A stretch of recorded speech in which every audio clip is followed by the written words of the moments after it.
किराए पर उठी मकान संपत्ति से आय की गणना करते समय सेक्शन 24 के अंतर्गत दो प्रकार की कटौतियां दी जाती हैं वार्षिक मूल्य में से। पहली कटौती का नाम है मानक कटौती, प्रामाणिक कटौती या वैधानिक कटौती, अंग्रेजी में स्टैंडर्ड डिडक्शन। ये शुद्ध वार्षिक मूल्य का 30% की दर से दी जाती है, 30% ऑफ नेट एनुअल वैल्यू। बाकी प्रश्न में जो भी कई प्रकार की कटौतियां दी होंगी उसको हम भूल जाएंगे।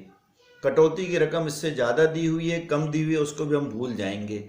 जैसे वाइट वॉशिंग के बारे में कोई कटौती दिया हो, एनुअल चार्ज वार्षिक भार के बारे में कटौती दिया हो, अग्नि बीमा प्रीमियम दिया हो, हाउस का कोई टैक्स पटाया हो, इस प्रकार की कटौतियां हमको प्रश्नों में मिल सकती हैं। हम उन सबको भूल जाएंगे।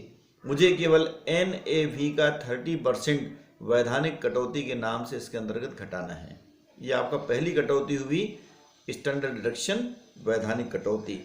नंबर 2 जो कटौती मिलती है उसको कहते हैं ऋण पर ब्याज, interest on loan.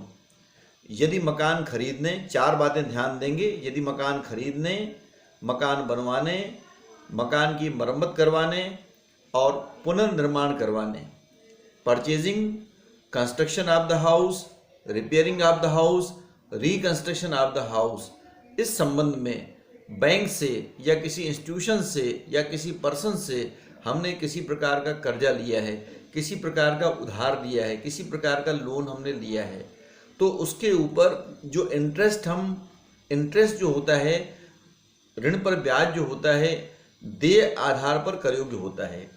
Interest on loan allowed on the due basis, देय आधार पर ब्याज की कटौती इसके अंतर्गत मिला करती है, चाहे हमने उसका भुगतान किया है अथवा नहीं किया है, वेदर इट इज पेड और नॉट, बट डिडक्टिबल। हर वर्ष इसके अंतर्गत देय आधार पर हमको कटौती मिलेगी। अब ऋण पर ब्याज के संबंध में कुछ और भी महत्वपूर्ण बातें मैं आपको बताने का प्रयास कर रहा हूं, समझेंगे। PDF फाइल में भी मैंने आपको भेजा है। सबसे पहली चीज, यदि उपर्युक्त वर्णित उद्देश्यों के लिए ऋण लिया गया था, यानी बताया आपको purchasing, construction, repairing, reconstruction purpose के लिए, जैसे X नाम के व्यक्ति से हमने लोन लिया, अब X को पैसों की जरूरत पड़ गई, वो मुझसे वापस मांग रहा है, लेकिन मेरे पास पैसे नहीं हैं, मैंने Y से उधार दिया और X को पे कर दिया। तो पहले ऋण पर ब्याज का भुगतान हम X को करते थे, अब इंटरेस्ट ऑन लोन का पेमेंट हम Y को करेंगे। ऐसी परिस्थिति में भी इंटरेस्ट ऑन लोन की डिडक्शन हमको प्राप्त होगी।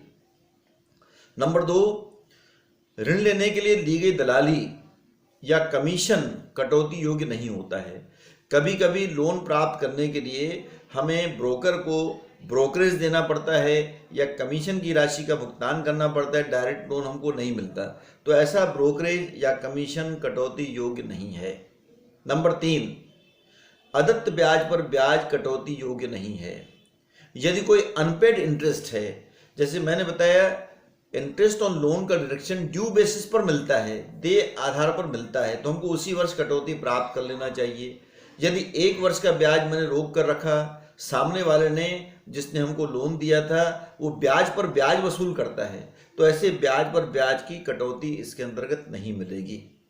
एक सबसे महत्वपूर्ण चीज और बताने जा रहा हूं, निर्माण पूर्व की अवधि का ब्याज, प्री कंस्ट्रक्शन पीरियड इंटरेस्ट जो है ज्यादा महत्वपूर्ण होता है। मकान बनकर तैयार होने अथवा खरीदने से पूर्व के गत वर्षों का यदि ब्याज बकाया है, तो ऐसा ब्याज मकान बनकर तैयार होने या खरीदने के वर्ष से प्रारंभ करके 5 समान वार्षिक किस्तों में कटौती योग्य होता है। ध्यान देंगे, 5 equal installment pre construction period interest जो रहता है 5 इक्वल इंस्टॉलमेंट में डिडक्टिबल होता है, commencing from purchasing of the house और कंस्ट्रक्शन ऑफ द ईयर, उससे प्रारंभ करके 5 साल तक इसकी कटौती मिलेगी। 5 साल आपके पूरे हो गए तो ये कटौती इसके अंतर्गत नहीं मिलेगी। एक और महत्वपूर्ण चीज है 25 के अंतर्गत, यदि ब्याज का भुगतान भारत के बाहर किया गया है, जिस पर उद्गम स्थान पर कर की कटौती नहीं की गई है, TDS की कटौती नहीं की गई है, या भारत में उस पर्सन का कोई एजेंट या प्राप्तकर्ता नहीं है तो ऐसे ऋण पर ब्याज की कटौती नहीं मिला करती है। बड़ा स्पष्ट इसको समझने का प्रयास करेंगे, एग्जाम्पल के द्वारा मैं इसको अच्छे ढंग से आपको समझा दूंगा। तो केवल दो प्रकार की कटौतियां मिलती हैं। एक आपका मिलती है वैधानिक कटौती 30% ऑफ NAV, दूसरा ऋण पर ब्याज की कटौती दो पार्ट में मिला करती है। गत वर्ष का देय ब्याज, प्रीवियस ईयर का जितना भी इंटरेस्ट ड्यू होगा कटौती मिलेगी। प्री कंस्ट्रक्शन पीरियड, निर्माण पूर्व अवधि का जो ब्याज रहता है उसका 1/5 प्रतिवर्ष 1/5 every year up to 5 years हमको कटौती मिला करती है। आगे एग्जाम्पल के माध्यम से मैं आपको और क्लियर करूंगा। Thank you.